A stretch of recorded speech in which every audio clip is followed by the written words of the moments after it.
If you ask a Nancy Drew fan what their favorite game is, they'll probably say Curse of Blackmore Manor, or Last Train to Blue Moon Canyon, or maybe Danger on Deception Island. They probably won't say The Captive Curse, and to be fair, I wouldn't either. I would say Secret of Shadow Ranch. But I still think The Captive Curse is massively underrated in the Nancy Drew canon. Y'all are sleeping on this game, so I'm going to wake you up like you're mid-nap Renata and I'm a lightly dropped pencil.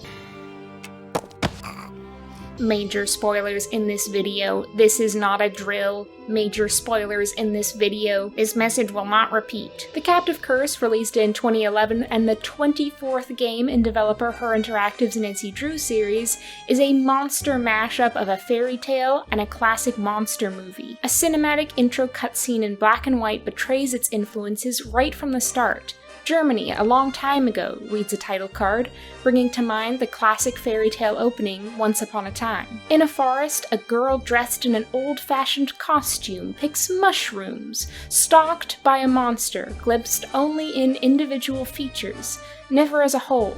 Hands, feet, torso. The girl, sensing the monster's presence, runs to a castle. The monster follows, stepping into a patch of light as if stepping into a spotlight on a stage. The girl is abruptly snatched into the darkness, her screams fading away. There's a theatricality to this intro which makes it feel not quite real, more like it's been staged. Then suddenly you are Nancy and a child is forcing you to solve a simplistic spot the difference puzzle before you can enter the castle. If you can find the match, maybe I'll let you in. Alright. That's The Captive Curse in a nutshell. Moments of profound darkness and melancholy, undercut by unabashed silliness. But this is not to its detriment. I think the medley of these two tones portray the game's themes perfectly. But before we talk more about the struggle between light and dark framed by the Captive Curse, let's talk about some more basic elements of the game. Basically, a Frankenstein-looking Funday has been periodically terrorizing the castle and kidnapping young maidens for millennia, and he's returned just in time to crash their "Wahoo, the monster is gone" party. With his reappearance, there's the threat of a young woman being taken by the monster, as is tradition. So, naturally, they've hired a young woman to investigate the issue. I foresee absolutely no way that could go wrong. With most of the castle's residents locked in their homes out of fear of the monster, Nancy's investigation revolves around four main suspects. First, there's Karl Weschler, the Burgermeister of Castle Finster, which does not, in fact, mean he's a pro with a barbecue fork and grill, but that he's basically the mayor of the castle and its residents. Karl is possibly the funniest character in all of the Nancy Drew games, although this is not something he is aware of himself. All of his lines are spoken with utmost sincerity, whether he's talking about his evil doppelganger or his injection-molded, professionally crafted, physical, tactical, multi-directional, place-holding avatars.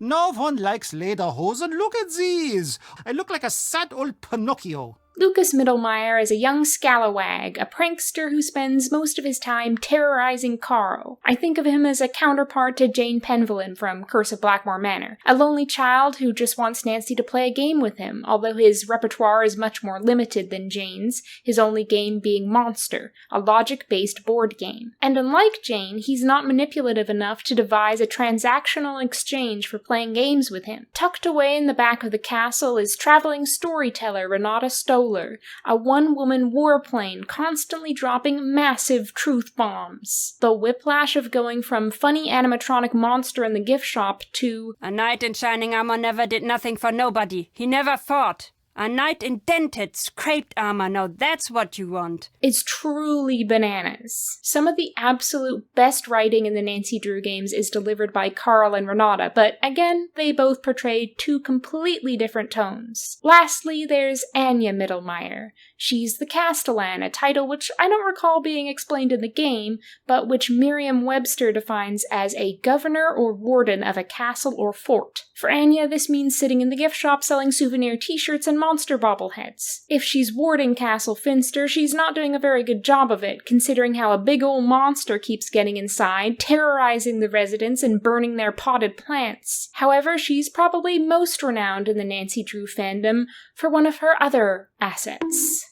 Each of these characters bear marks of the underlying presence of melancholy. Carl is racked with guilt over an accident at the castle in which multiple tourists were injured, for which he holds himself responsible. Lucas is friendless, isolated, and desperately lonely. Renata is still affected by her older sister's death when they were both children. Anya has let the pain caused by her ex-boyfriend breaking up with her build into bitter anger. Under all of their outer absurdity, there is deep sadness. This game also has some of the most funny and entertaining phone characters in any Nancy Drew game, if not the most memorable. As typical, Nancy can call up her boyfriend Ned Nickerson and fellow detective Frank Hardy, the latter of whom acts as an awkward go-between for the couple when they argue at the start of the game. The other two phone contacts are the real highlight, though. The first of these is Marcus Bohm, the owner of Castle Finster, who calls Nancy to the case in the first place, as he's bringing a group of wealthy investors to the castle and doesn't want the monster to burst into his business meeting unannounced. Marcus is a brazen, entitled billionaire, brilliantly voice acted by Gene Thorkildsen, who went on to voice Alexei in Alibi in Ashes and both Gunnar and Magnus in Sea of Darkness. Marcus could not give 2 shits or even 3 shits about Nancy's problems, and his absolute apathy towards her telling him that she's been finding secret codes throughout the castle or that someone is leaving her mysterious clothing is deeply hilarious. Someone put out a traditional costume, but no one will say who.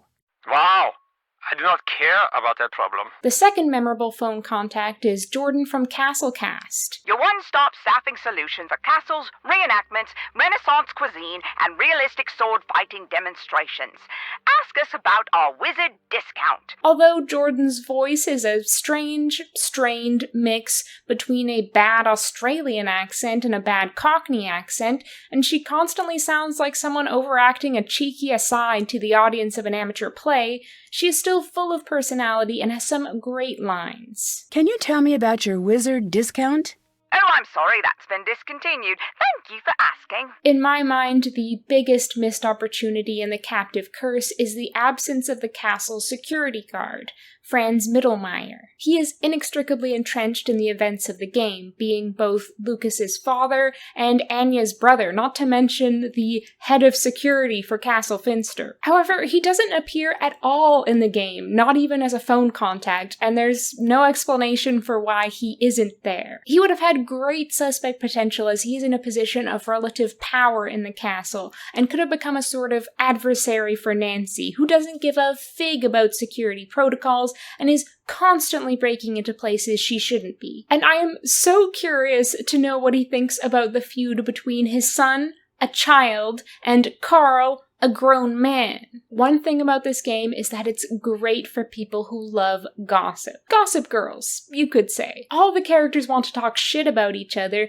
and immediately after Nancy is led into the castle, she gets a phone call from her longtime boar friend, Ned. Ned is like, "Oh hey Nancy, I'm so excited about the romantic getaway we have planned." And Nancy's like, "Oh yeah, about that. I'm in Germany, lol." Ned gets upset that he has no life, and they hang up on each other. This fight is so significant, it's almost the first thing mentioned on the Captive Curse's wiki page. It does mark the start of a trend in the series. After this game, the tension between Nancy and Ned continues to escalate, including the incident when she forgets their anniversary in Sea of Darkness. After hanging up on Ned, Nancy roams the castle, meeting our suspects and getting phone calls from Frank, telling her off for being a bad girlfriend, which is weird, because he's in love with her. Then Carl knocks on Nancy's door to announce that the monster has breached the castle walls and set a single bush on fire before leaving again. A pretty feeble display of his monsterly threat, if you ask me. Carl warns Nancy to leave, but of course she refuses. Our girl is tenacious. Probably why she hasn't broken up with Ned yet. She loves refusing to exit a clearly bad situation out of stubbornness. After putting out the fire, Nancy finds a peculiar burr,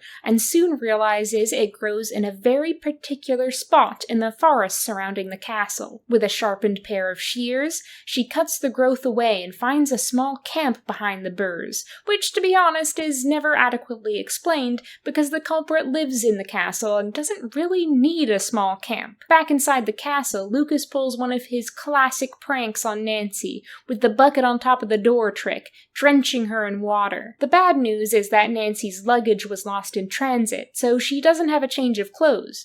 But the good news is that someone has thoughtfully left out a new outfit for her, a traditional Bavarian dress. When Renata sees Nancy in the dress, she acts very strangely, refusing to talk to Nancy until she's changed out of it. However, when Nancy returns to her room, she discovers that her only pair of clothes have been shredded, so she simply has to wear the dress, completely ignoring the classy monster t-shirt I bought for her from the gift shop. Renata explains that this dress is exactly like what all the other girls kidnapped by the monster wore. After sedating Renata with a slice of Black Forest cake, which, to be honest, feels like a human rights violation, Nancy finds a homemade map in Renata's purse on which he's tracked various monster sightings around the castle. From this map, Nancy learns that there's a hidden dungeon in the castle. More snooping ensues. Nancy discovers printouts of emails sent by Marcus, suggesting that he might stoop to unethical measures to get the castle turning more of a profit. A billionaire stooping to unethical measures to make more money?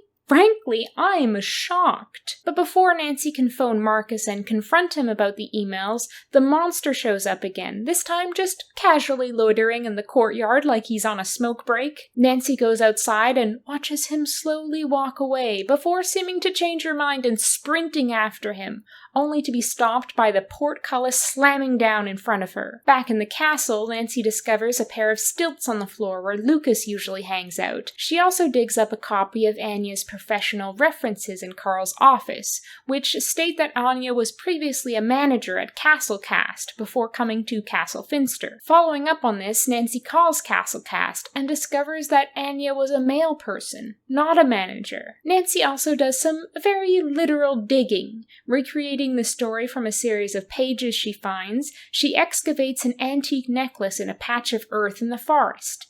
The very necklace on the game's cover. Anya speculates that it might be the original necklace worn by the girls who were kidnapped by the monster in the past. Nancy continues to use the pages she finds for guidance throughout the game, making her actions feel pre-written and fated in a sense. History inevitably repeating itself. Then Nancy gets an alarming monster alert. This time, the monster has infiltrated the perceived safety of the castle walls and is roaming the hallways, tracking mud on all the carpets. Not only is he a kidnapper, he's a bad house guest too. Is there no low this guy won't stoop to? Nancy notes that the monster's footprints are an odd shape, and she tracks him throughout the castle, eventually catching up with him and knocking him to the ground, which sounds heroic until you realize it's actually Lucas, dressed up in a homemade monster costume, complete with stilts. So Nancy has just bodily shoved a young child to the floor. Lucas swears this is the first time he's worn the monster costume, but Nancy doesn't believe him, until the real monster shambles into frame just outside the window, with impeccable timing. Nancy reports these occurrences to Carl, who skeptically requests that she get proof of the monster, convinced of Lucas's guilt and eager for this small child to face prison justice. Is there anything worse than military school? I should ask the internet. Could I send him to the circus? Is that still done? Ooh, I could send him on a walkabout.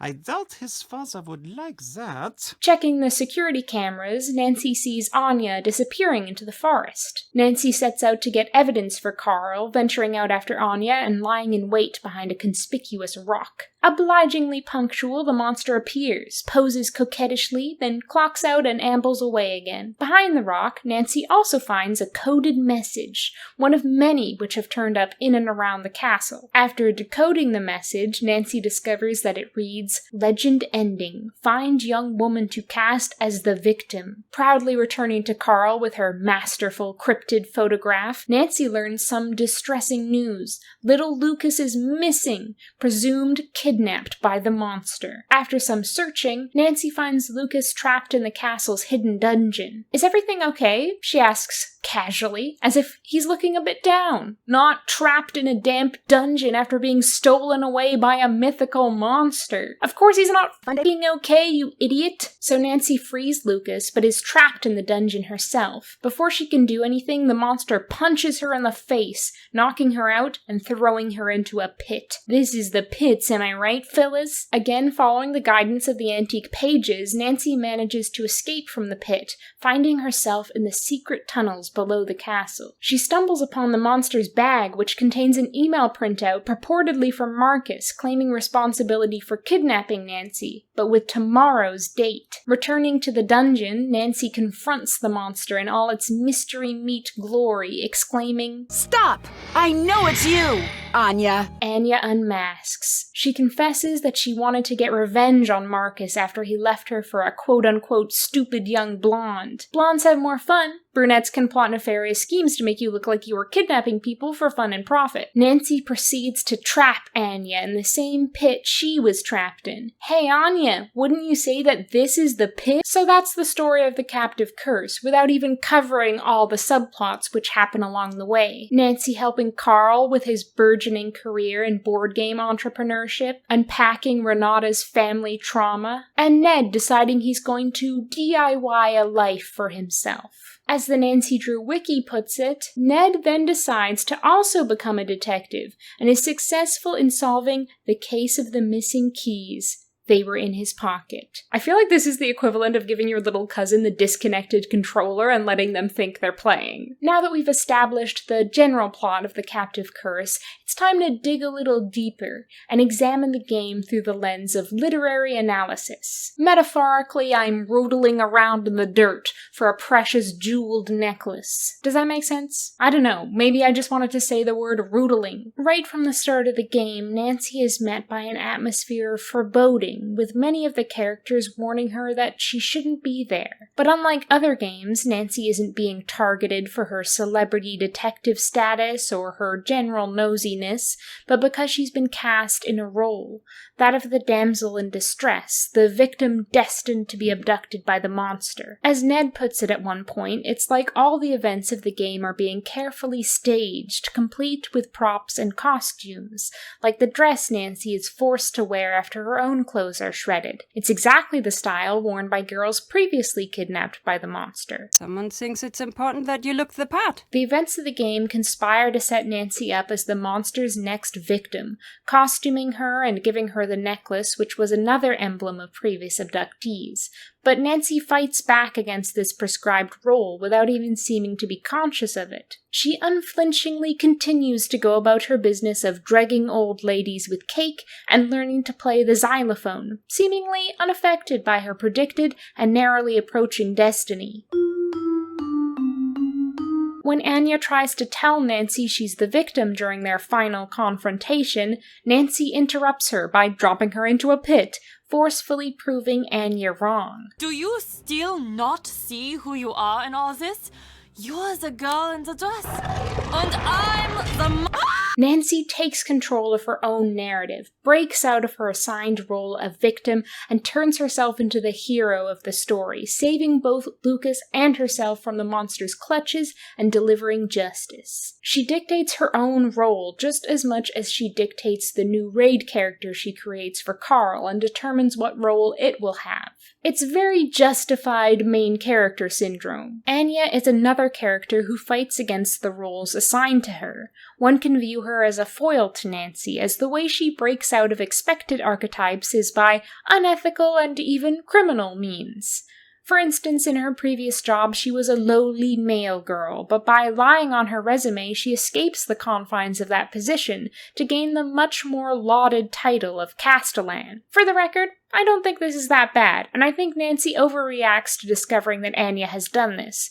She obviously has the skills to back up her claim, even if she doesn't have the experience. But Nancy acts like Anya was involved in a hit and run or something and is morally reprehensible for this lie. However, Anya's other act of role rejection isn't quite so petty or innocent. Well, it is petty, but it's not innocent. You discover partway through the game that Anya and Marcus used to date before he broke up with her. This puts Anya in a place of humiliation, of powerlessness. Society would expect her to succumb to depression, but instead Anya quietly regains her power by coming up with a grand plan to get back at Marcus. Destroy his business by dressing up as a fleshier Frankenstein and making it look like it was his idea. Yeah, it's a very silly plan, and to be honest, I don't think Anya really thought it through. Surely there are better ways to get back at your shitty ex-boyfriend, like, I don't know, slashing his tires, terrorizing him with a puppet that looks like his deceased relative, using psychological warfare to make him believe that he's turning into a werewolf. But anyway, this plan, however silly, is rich with interpretive potential. Instead of wallowing in self-pity,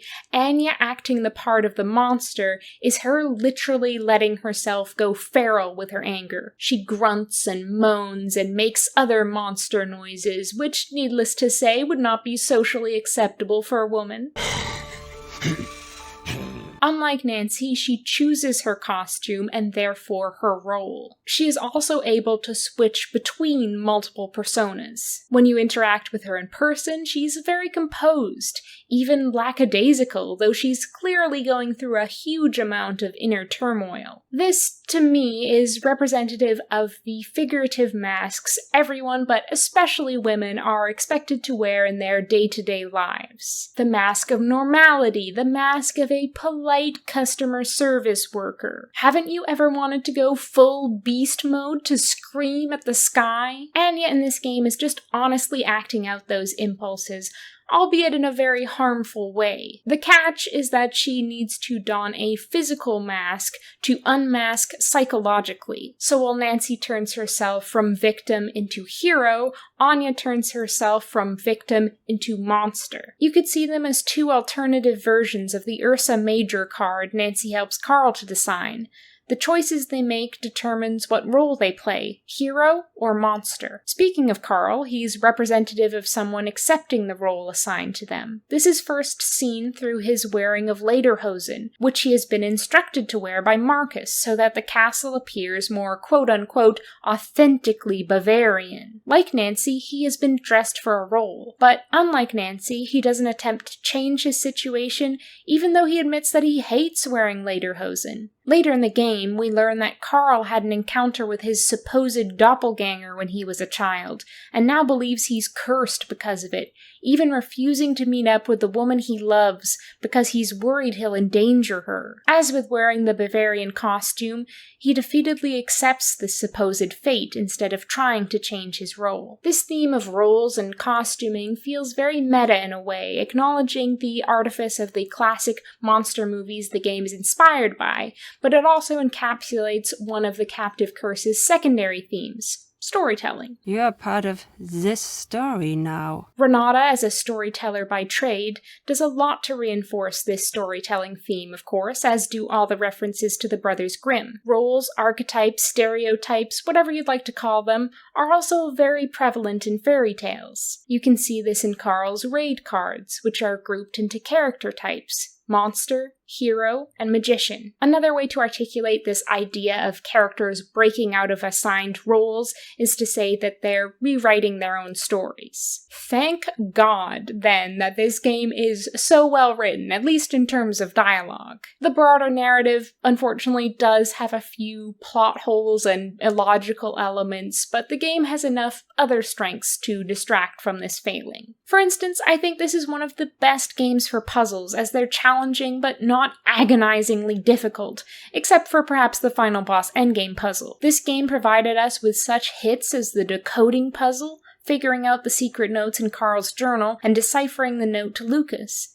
The average player should be able to solve most, if not all of the puzzles, without needing to consult a walkthrough, although there's no shame in doing so. However, if you do need a nudge in the right direction, don't expect any help from the game. Previous Nancy Drew games have featured in-game hints delivered by phone contacts such as Bess and George. But in this and a few of the other games, someone made the executive decision that instead of having a nice little chat with your friends, you have to consult an app on Nancy's phone to get a hint. Ned installed this app on Nancy's phone without her permission, effectively outsourcing his job as hint master to an AI. "It'll help you even better than I can," he vows, and friends, it gives me only small pleasure to say that he is wrong. This app, called Hint Hotline, is next to useless. A few times when I was replaying the game in preparation for this video, I found myself a little stuck, and so consulted my not-so-trusty Hint Hotline, which provided no useful direction and told me nothing I didn't already know. Sometimes the only hint it had for me was how to use the Hint Hotline. Thanks for stating the obvious, you condescending little trash robot. I'm uninstalling and giving you 1 star in the App Store. If you do get stuck and don't know what else to do, you can always waste some time playing one of the greatest mini-games of all time,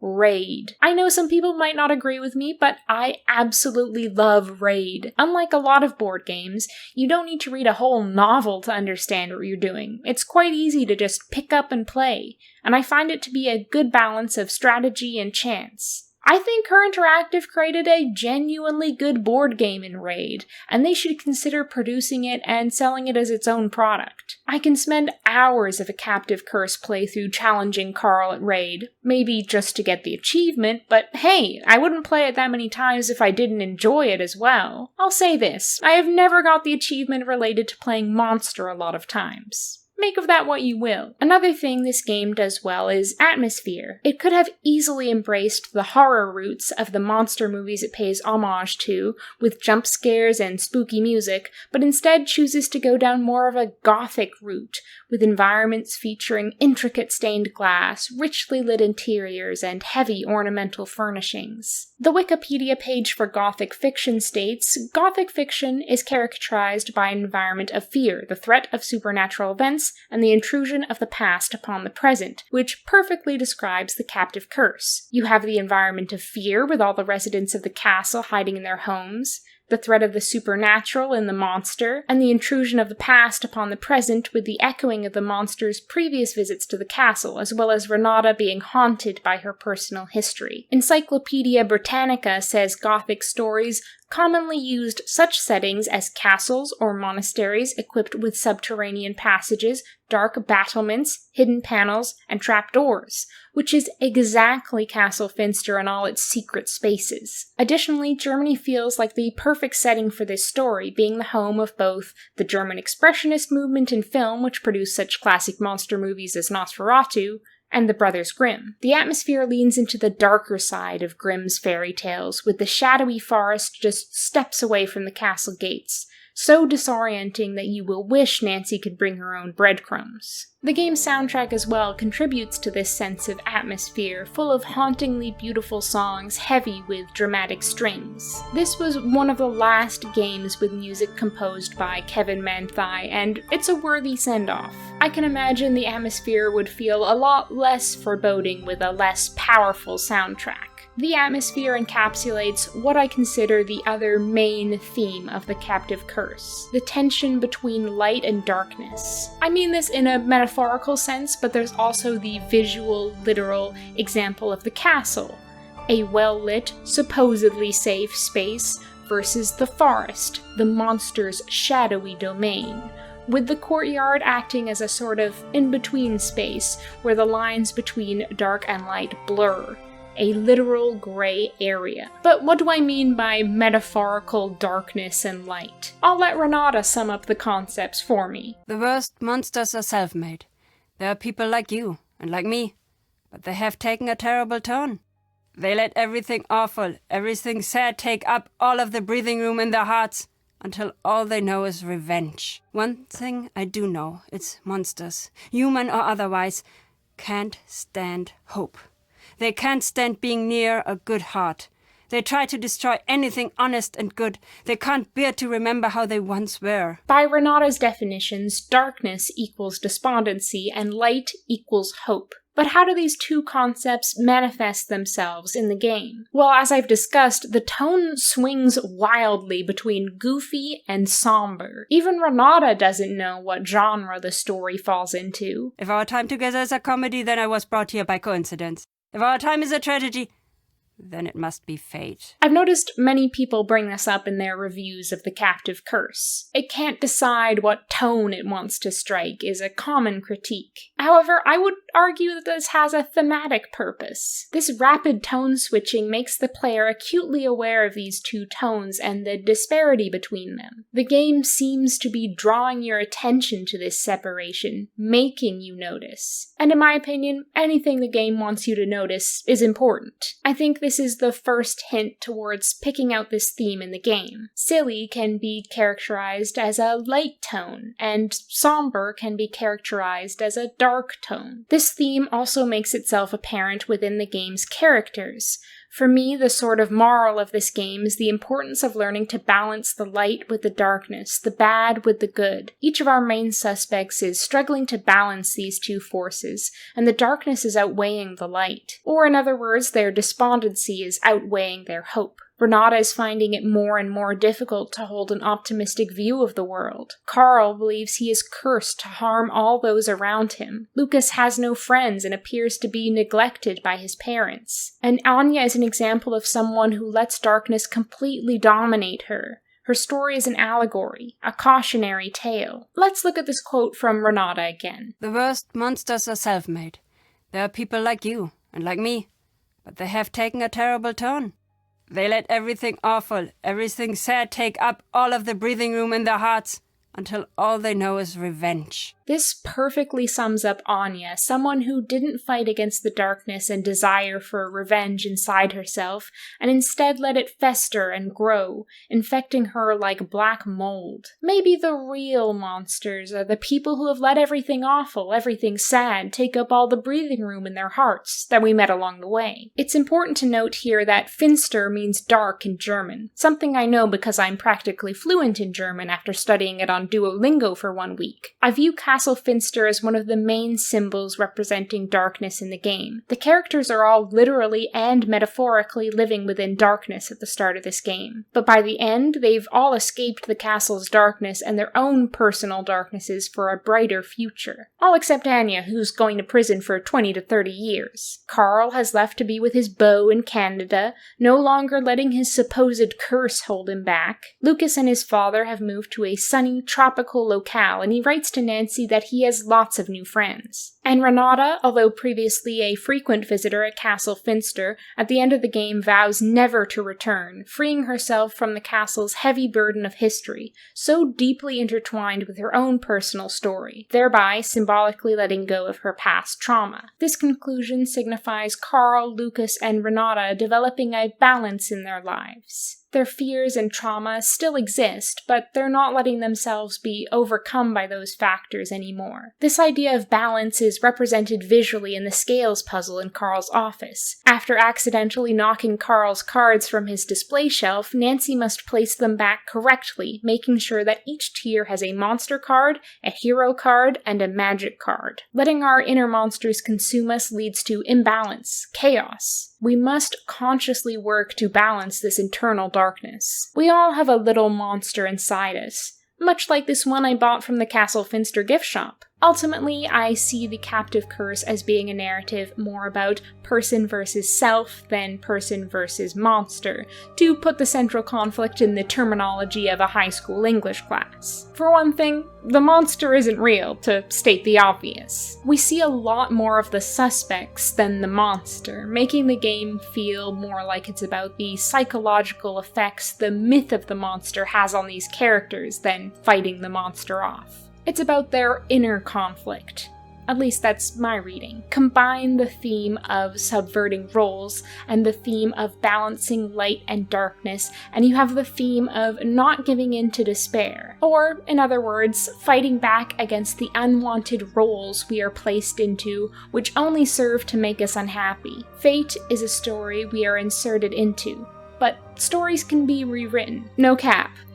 Get it? Who knows how much of this symbolism was intentional or not, and how much of it was just me obsessing over minute details. Either way, I had a lot of fun thinking about this children's game a lot more deeply than I ever thought I would. I hope I've got you to reconsider a Nancy Drew game you might not have given much thought to before. It's got a lot going for it, both on the surface and in between the lines of code. And how can you not enjoy a game where Nancy gets beach slapped by Frankenstein's monster?